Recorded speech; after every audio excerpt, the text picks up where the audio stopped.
Hi guys, so as Reform UK don't have any real policies when it comes to councils, I've yet to hear how they'll fix the problems facing social care, be it funding, staffing, or the rising ageing population. We've also yet to hear how they will improve resources for the police, education, social housing, while at the same time they keep talking about copying and pasting Elon Musk's DOGE.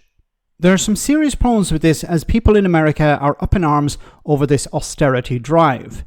But that hasn't stopped Reform from pushing such an idea. So what are you going to do? There's been much trumpeting about the fact in America billions of dollars were saved by tracking down inefficiency in councils. Kent is the first. You're in charge. What's your plan? Well, this is rather brilliant because, of course, a lot of people would simply get the auditors in to do the job that the DOGE is going to do, and that costs a lot of money. What Reform has done, they have acquired people who are working absolutely for free, and these are actual experts across the tech industry, across the financial industry. They're coming into Kent County Council to help us find out where money has potentially been wasted. Okay, I'm a little bit skeptical here. So first of all, let's assume she's telling the truth and this is actually going to happen and these people are working for free. The next question would be, why are they working for free? Now, there are a number of possibilities. One is maybe that they truly believe in saving money for councils. But if they don't find any savings, is Reform UK going to say, well, actually, we were wrong. There was very little or no waste in these government departments. The other possibility is that these people are working for free because they're Reform UK supporters. They're working for Reform and they're doing this job in this extra work that they're doing. They're not getting paid because they believe in Nigel Farage and Reform. Now, once again, if these people find no savings, are they going to communicate this to Reform, to Nigel Farage and say, actually, we didn't find anything? Or are they going to be forced to find something? And of course, find something would be cuts to public services and say, well, there's a lot of waste in public services. We need to get rid of that.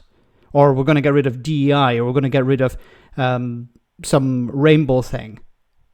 Or where contracts might have been awarded on terms that are probably not the best value for money. So that's what they're going to do. They're going to go through pretty much everything over the course of the next few weeks, crunch all the data and see what they find out. Linden, do you have any... And what if they don't find out anything? Now, what she said here about contracts could actually be a good thing. There could be contracts that are no longer value for money. It would be better for the council to renew these contracts and get a better deal for the council. That's a good thing. But I don't think this is going to be the driving force of Reform. Actual power to enforce this, or is this sabre rattling? For example, can the director of the council say, no, not playing ball? I suppose in theory that could happen, but on my watch that's definitely not going to happen. And I'm just going to say this, since I became leader just a matter of a few weeks ago, I've been met with nothing but absolute cooperation from my council officials. So I've been really pleased. They've welcomed me in, they've answered all my questions, I've asked them to pull data on a number of areas, and they have cooperated absolutely 100%. So I think that's going to be a really good working relationship. Okay, but the problem will not be the councillor, the council staff. They will do as they're told. That's their job. The problem is the obligations the council have from central government. If the central government say you need to spend money on social care, well, then you can't get around that, even by cutting around the edges. Going forward. Linden, where do you expect to find the biggest wastage, the most potential for savings? Well, there are lots of areas, Martin, but the one we've already started looking at is roads, highways and transport, because potholes are the bane of my residents in Kent's life. That came up again and again on the doorstep. Because if you think about it, we've got adult social care, education, special needs, all those areas, they affect a lot of people, but not everybody. But the roads, the state of our roads. Okay. I've mentioned this before. Adult social care represents about 60% of council budgets. Now, it depends on the council, depends on which part of the country you're looking at, but generally it's about 60%. Over half of the council budget goes on social care. And she said, no, we're not going to focus on that. We're going to focus more on potholes. Can you guess? I did a bit of research into this. Can you guess what percentage generally of council budgets goes on fixing potholes? You'd probably think maybe 3%. You'd be wrong. 2%, 1%. You'd be still wrong.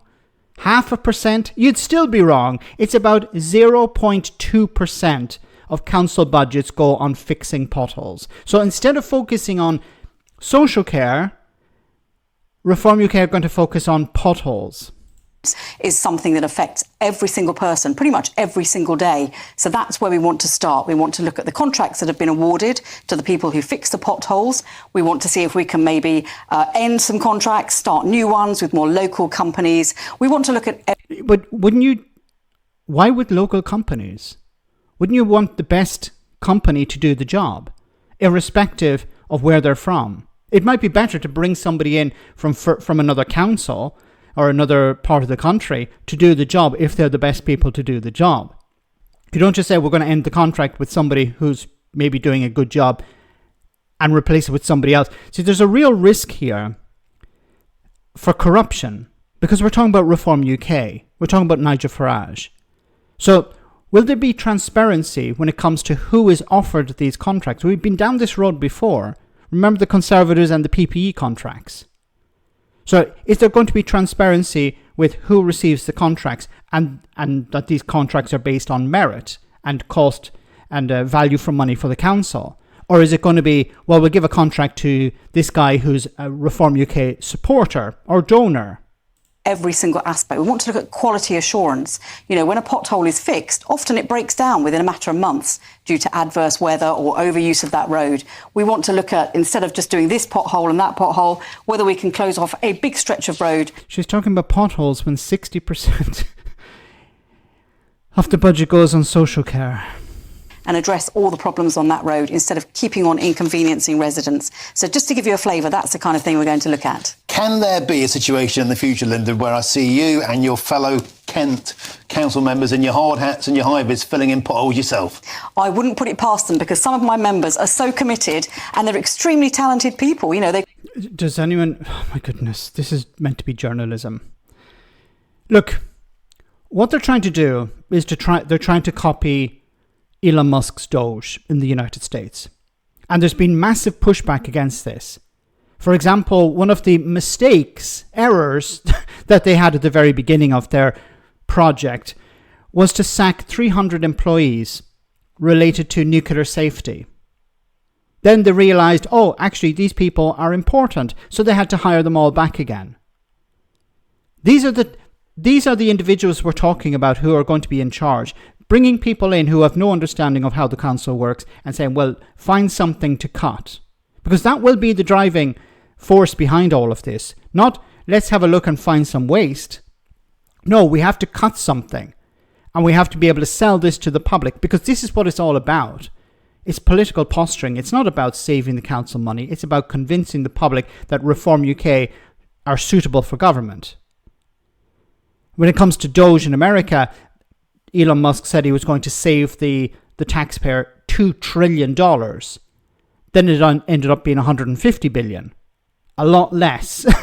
Less than 10% savings. And once again, these are not savings. These are cuts to public services. Like, for example, $700 billion when it comes to Medicaid. This is not a saving. It's a cut. Now, this is related to something else, but this is still part of this ideology of we need to cut public services.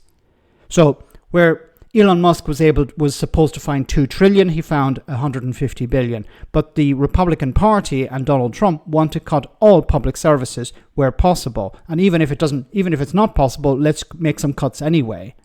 Because it's about tax cuts at the end of the day, benefiting the rich at the expense of everyone else. And this is exactly what we're going to see with reform. It's all going to be window dressing.